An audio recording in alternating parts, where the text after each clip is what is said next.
Aditya L1 चला आदित्य से मिलने। नन्हे वैज्ञानिकों, आपका स्वागत है हमारे channel let's learn primary basics में। अभी जो मैंने कहा उसका मतलब है आदित्य चला आदित्य से मिलने, यानी सन से मिलने। आप समझ ही गए होंगे। आज हम जानेंगे आदित्य L1 के बारे में। प्यारे बच्चों, हम सभी जानते हैं, आप सभी जानते हैं कि सन जो है वो सबसे नज़दीकी तारा है धरती का। अब नज़दीकी मतलब पता है क्या है? नज़दीकी मतलब 15 करोड़ किलोमीटर दूर, यानी 150 मिलियन किलोमीटर दूर।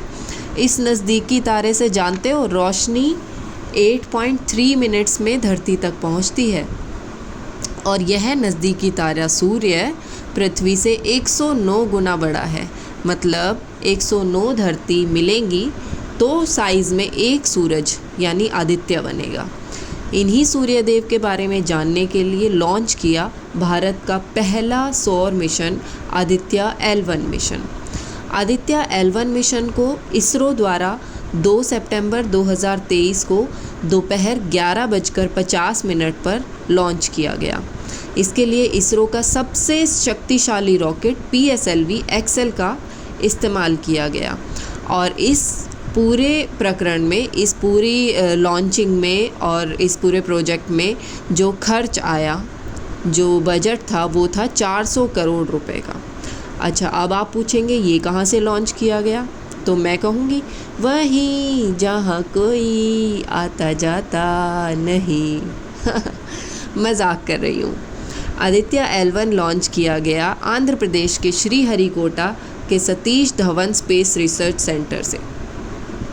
जी हाँ, आपको सही याद आया, यहीं से चंद्रयान 3 को भी लॉन्च किया गया था। अच्छा, अभी इसरो की बात की है तो मैं फिर से याद दिला दूँ। इसरो यानी इंडियन स्पेस रिसर्च ऑर्गेनाइजेशन, और इसरो के चेयरमैन हैं डॉक्टर S सोमनाथ। ये तो आपको पता ही है। चलिए वापस आते हैं। PSLV XL रॉकेट से आदित्य L1 को लॉन्च किया गया। लॉन्च हो गया। अब 127 दिन यानी लगभग 4 महीने में ये पहुँचेगा हेलो ऑर्बिट में। इसी ऑर्बिट में है लैग्रेंज पॉइंट नंबर 1। अब आप सोच रहे होंगे कि ये लैग्रेंज पॉइंट नंबर 1 क्या है? इसी को बेटा शॉर्ट में बोलते हैं L1। अब समझ गए आप? आदित्य L1, आदित्य मतलब सूरज, L1 मतलब लैग्रेंज पॉइंट नंबर 1। क्या है ये L1? देखिए, अर्थ का अपना ग्रेविटेशनल फोर्स होता है, इसी तरह से सन का भी अपना ग्रेविटेशनल फोर्स होता है। और अपनी अपनी ग्रेविटी की वजह से अगर कोई भी चीज़ अर्थ के ज़्यादा नज़दीक होगी तो अर्थ की ग्रेविटी उसे अपनी तरफ खींच लेगी।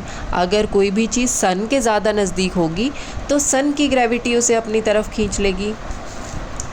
तो धरती से 1.5 मिलियन किलोमीटर की दूरी पर है ये पॉइंट L1, जहाँ दोनों की ग्रेविटेशनल फोर्स समान होती है, सेम होती है।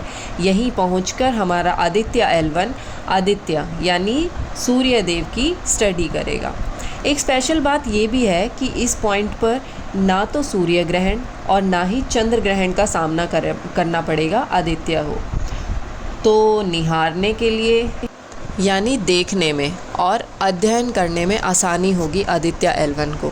बच्चों, आदित्य L1 में 7 पेलोड्स लगे हैं, यानी वैज्ञानिक उपकरण लगे हैं जिनकी मदद से हम सन की स्टडी करेंगे। अब जानते हैं आदित्य L1 के मेन उद्देश्यों के बारे में।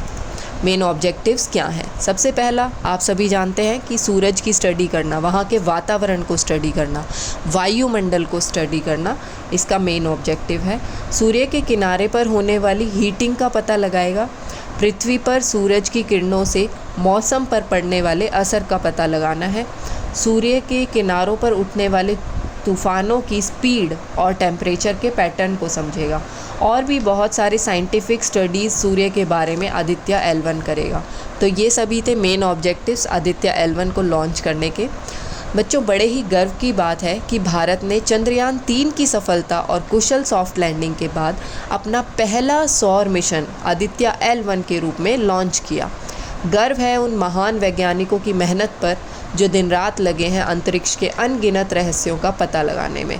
आई होप ये वीडियो आपके लिए हेल्पफुल होगी। Happy learning, take care, bye bye.